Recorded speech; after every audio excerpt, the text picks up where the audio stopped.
something of the real history of this country. So thank you.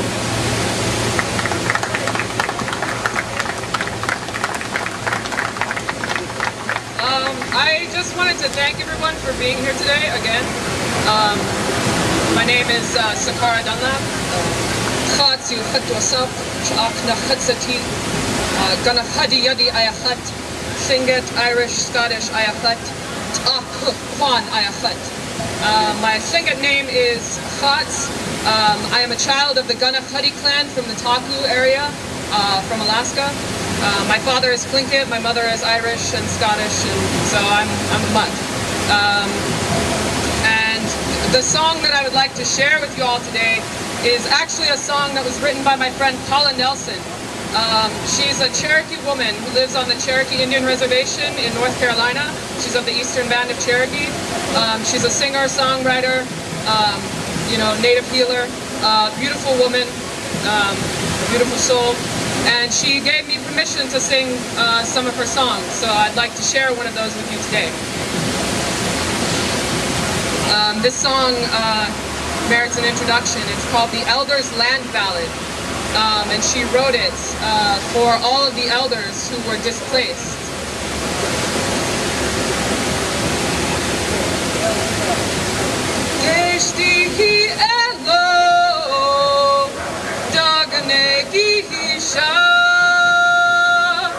Geshti halahiyu digeshi agwadanado iyagada iyalo agwadanado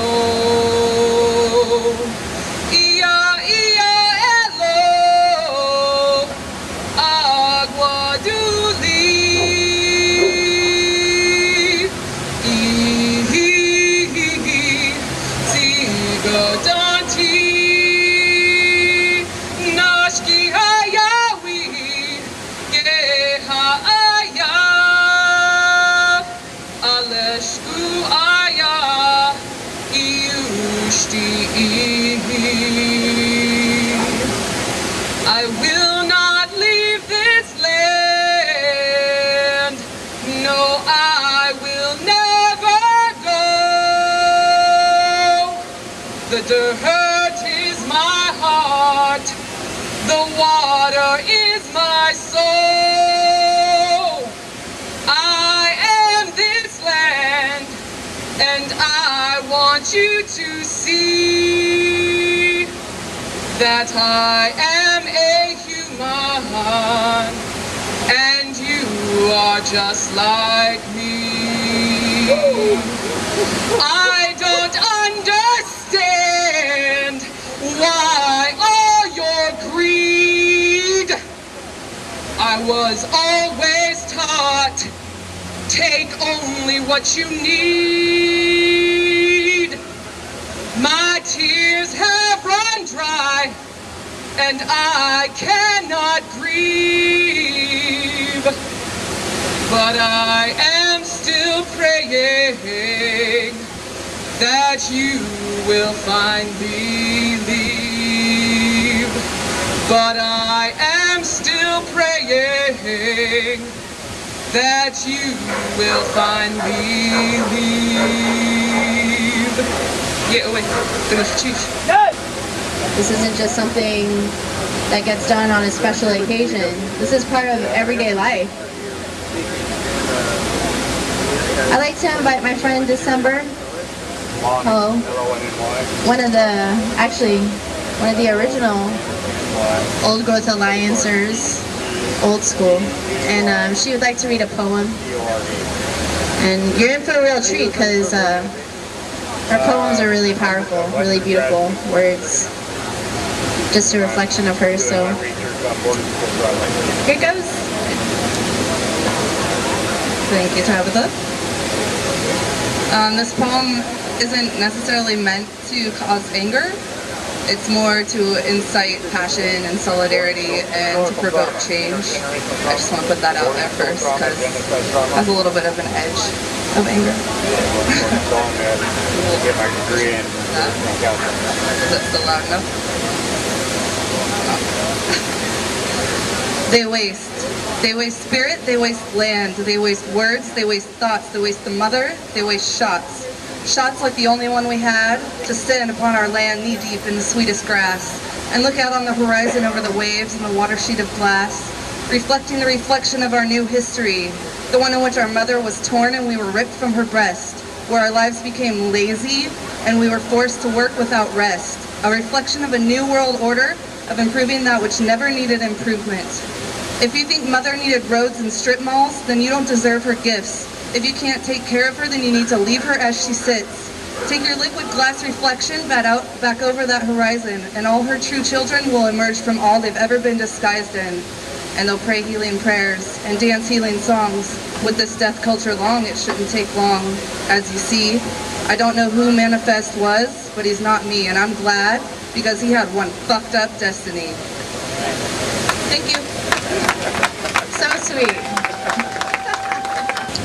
On this day that has led to widespread dissension for 76 years, we are all the reflection of victory, courage, and strength. On this day, we all will continue to stand up for what we know to be hideous untruths.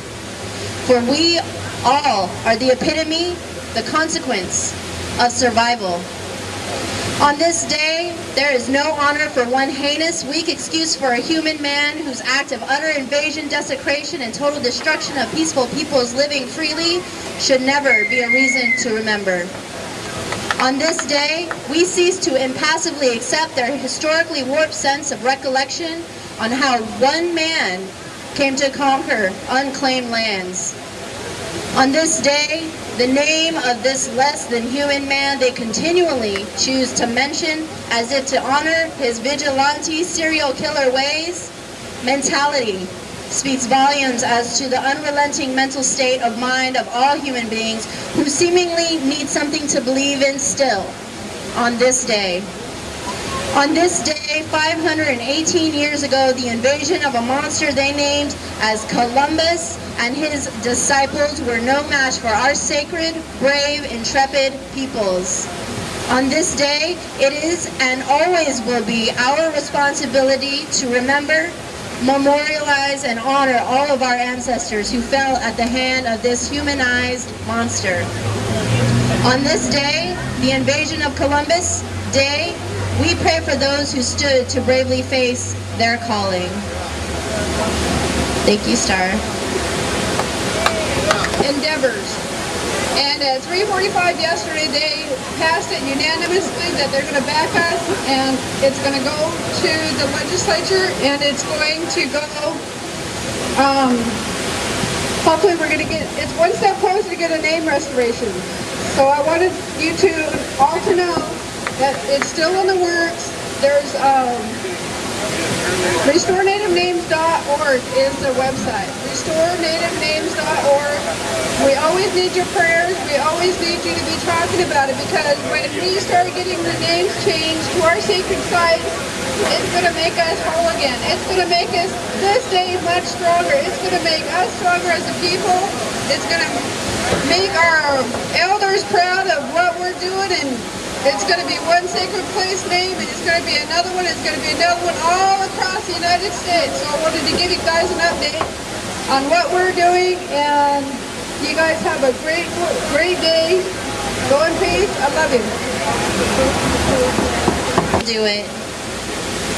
Oh, I can't make a change, because that is the kind of mentality that keeps things like Columbus Day a national holiday. It's the kind of thing that keeps injustice alive. Complacency, laziness. Because we can say, oh, I like these signs up here. It says illegal immigration began in 1492, and that's true. According to today's standards of what immigration is, and all the backlash to people that used to live here anyway, but now because of an imaginary line and they're on the other side and they don't have papers, they're not supposed to be here. I don't understand that because it doesn't make any sense to me. But we have to understand that it's an institution that keeps this mentality around, you know, and it's up to us to break out of that, to be able to want something more for our future, for our kids. And that's, I feel, where we can make a huge change is with the kids. You know, volunteering at, you know, the Daybreak Star Youth Home. They're in serious need of some good energy over there. And they do really good work. But they need the fuel of the people to ignite programs within that, because these organizations have a limited amount of money and it relies on the people to support it. So it's our job in our community to make a change. And that's the only way bigger change will happen. You know, because I can talk here all day and talk about how Columbus was awful. Yes, we all know that. But we got to do something, because talk is cheap. But actions speak miles. So it's up to what you do when you leave here.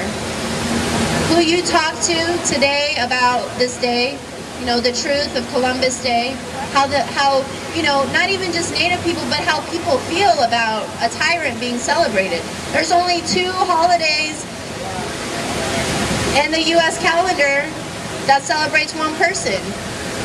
It's Columbus Day and Martin Luther King Day, which is such a, you know, it's both sides of the spectrum.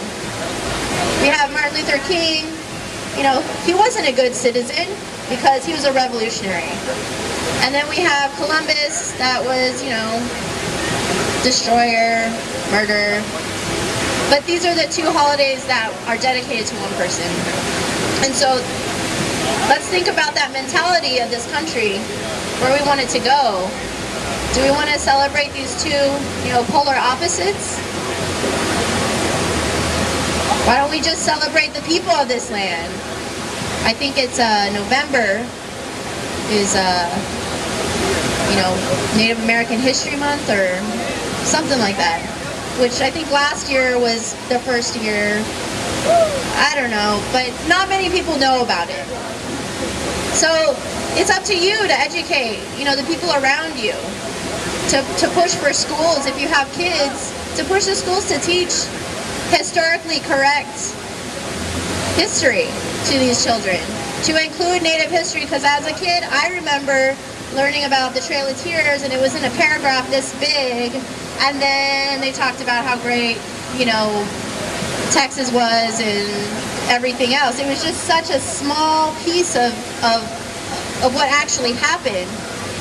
You know, it's not a time to gloss this over and to forget about it, because in order to not let these things happen again, we need to be able to remember what has been done, and not to, you know, relive it every day, but to know that it happened, acknowledge it, and not let it happen again. On that note, if anybody would like to sing a song or share some words.